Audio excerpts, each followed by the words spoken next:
Headlines आप जान चुके हैं, खबर देंगे आपको। Overseas investors chamber of commerce and industry ने बिजनेस कॉन्फिडेंस इंडेक्स जारी कर दिया है।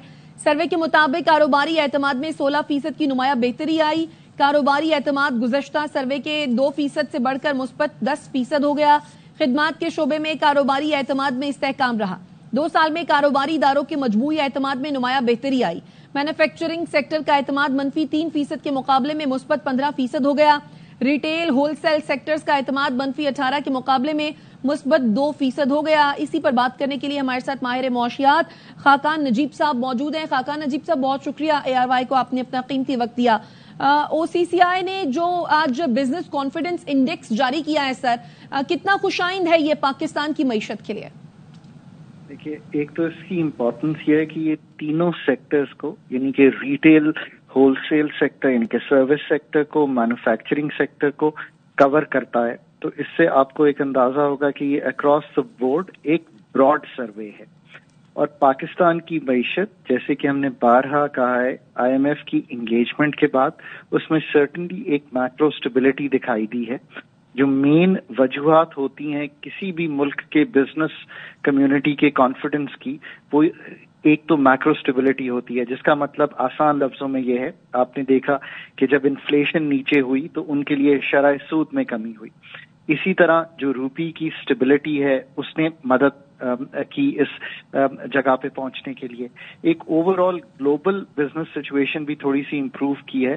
दुनिया भर में जो पॉलिसी रेट्स हैं वो नीचे आए हैं, तो आपने ये भी देखा कि वो भी इम्प्रूव किया है। इसमें जो पाकिस्तान की बिजनेस सिचुएशन है वो तो बहुत नेगेटिव हो गई थी इनके ख्याल में, वो -35% से -6% पे आई।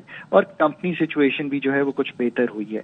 कैपिटल इन्वेस्टमेंट स्पेशली बेहतर हुई है। आई मीन बिकॉज आपने देखा है कि एनर्जी का जो क्राइसिस था उसमें से एक स्टेबिलिटी का एक अंसर जरूर दिखाई दिया। और ये भी दिखाई दिया है मुल्क में कि हमने कुछ energy prices largely led by the fact कि दुनिया में तेल की कीमत नीचे गई, उसका इम्पैक्ट हुआ और कुछ एफिशिएंसीज भी मुल्क में बढ़ी।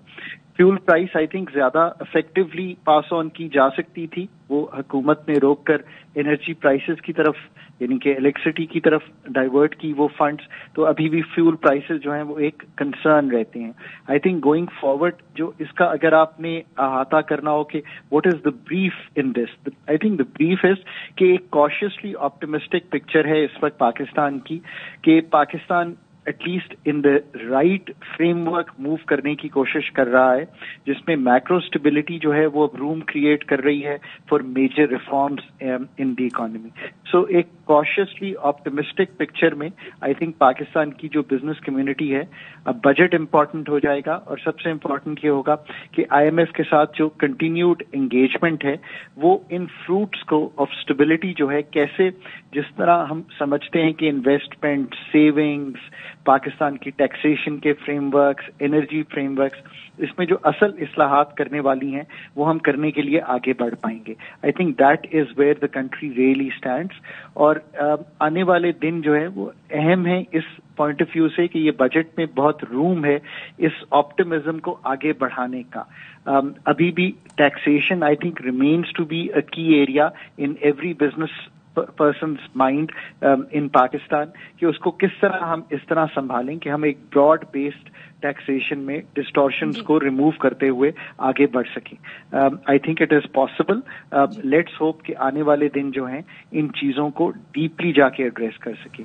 बट बहुत शुक्रिया डॉक्टर खाकान नजीब साहब।